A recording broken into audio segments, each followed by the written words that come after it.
Torre, mountain number 6. Hold up, there's an elephant in the room. Okay, I am prematurely addressing a future elephant. There's worse things to be premature about. What it boils down to is Torre Portugal's tallest mountain? And for the purposes of this challenge, yes, ish. I'll come back to this later. I think that the Portuguese mountain is not the best. So wrong. I love this place. Don't judge a book by its cover. I love it so much. There were a couple of hiccups getting to Portugal's tallest mountain. Not a shortcut, it's a long cut. Not least that I am literally walking unbeknownst to me in the wrong direction right now. But what's life without a little bit of minor drama? Too peaceful. First challenge was getting to Lisbon. Now our train strike, but I now need to leave at 2. Work exceptionally busy.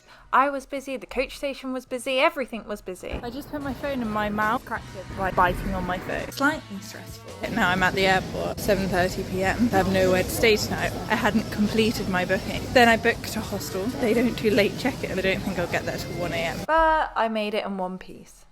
I got 4 hours sleep, which gave me 6 hours to explore Lisbon. My first priority was going to find the sea. And then my second priority was Find those little tarts that are famous for here. And then the heavens opened, and to shelter from the rain, I became uncharacteristically organised and did some grocery shopping. I think on this trip I will be pescatarian. I brought red wine. 5 minutes later, Fell on my arse, cracked the red wine. So everything stinks of wine and it's slightly soggy. Go back to the hostel, collect my bags and go to the station. I was early, which gave me time to contemplate the term lovebirds. I'm on the train to Fundao. You might be wondering, why are you going there? Because I need to get to here. Why there? Is it close to the mountain? Easily accessible?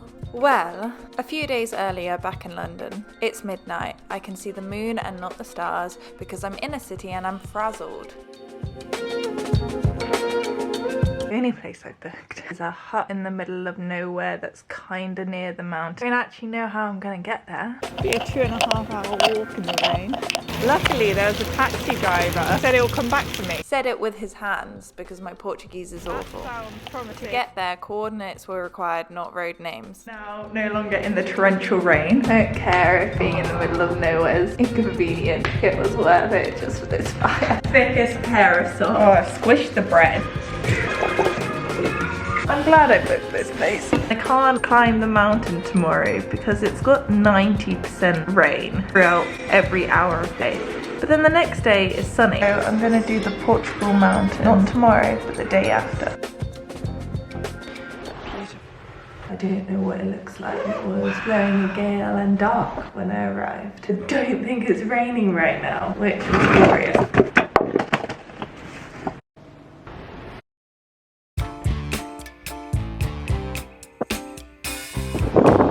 3, 2, 1. This gives me the perfect opportunity to readdress the elephant. Torre is the highest point in mainland Portugal. However, Mount Pico in the Azores Islands is a taller peak than Torre in Portugal. I can explain. I followed the justifications provided by others before me, saying that as the Azores is an autonomous country, they don't regard it as the highest point.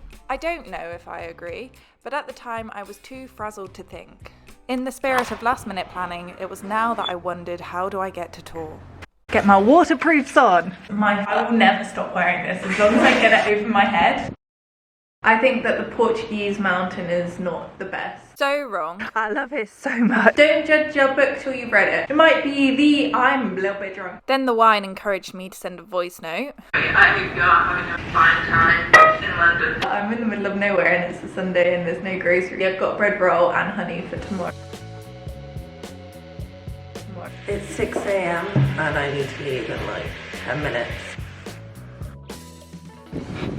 The train that I caught was like a rolling work of art. The closest town to the mountain is called Covilhã. Once there, I had a 10-hour window to hike the peak before catching the last train back. There's a long road for cars, so I have to take a taxi because there's no buses. So it'll cost me 20 euros to get to somewhere where I can walk. I'm not going to worry about how I get back. This is what Covilhã is like. And the taxi man! Line of the sun. Yeah. See, it's fine. Thank you. What's the most wonderful man? You have in the rocks painting. This is where I was dropped off, and that is where I was walking to. It was around 4.5 miles to the top of the mountain, and a fairly invigorating experience. Didn't bring the best footwear.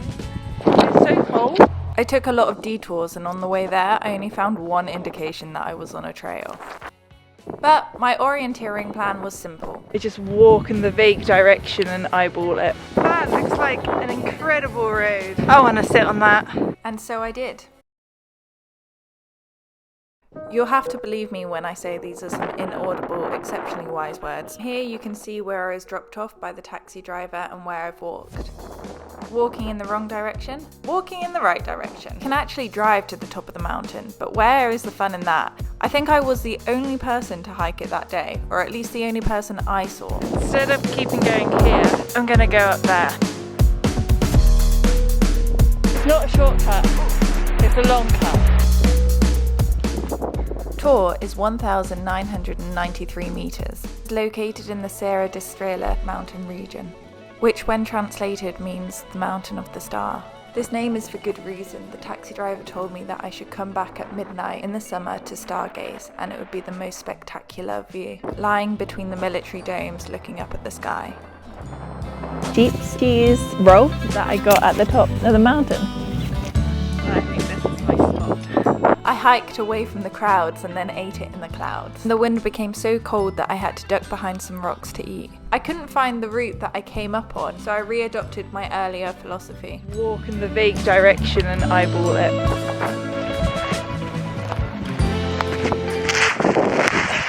I'm back to the road again, and I need to figure out whether or not I can realistically get to Covilhã in 5 hours.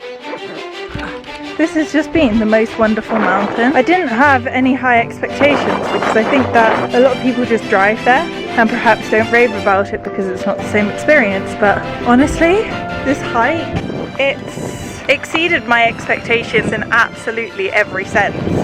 But the taxi man said that if I find somewhere where the water's running, it'll be the cleanest water I ever drink, and I can drink out of fountains. I've got to walk about 8-9 miles to Covilhã. Get my train at 6:30. I've been up there and over. My shoes are sodden and filthy. Just walking. There are meant to be trails. Sticking to the road for now because of time. I don't want to get lost until I'm a bit closer. Famous last words. It's getting quite warm. This is the reservoir that the taxi driver insisted that I drink from. But I don't want loads of people to be driving past, although it's dead, and see me getting stuck halfway over a fence. First set of mountains to get to Covilhã. Torre is on the second set. Behind me, a huge stretch of land that was burnt down from a man-made fire a few years ago. Kind of like walking at the edge here, plaster on, and now that I've taken it off and it's breathed, feels so much better. this way? It's gonna be a shortcut, I hope. This is more like it. 6 kilometers left. Genuinely do look like shortcuts. Yellow and red markers. Please don't be wrong about this Google Maps, because the road's definitely going over there. I don't actually think that was a shortcut. I needed to pick up the pace or miss my train. Covilhã is there. Found the road again.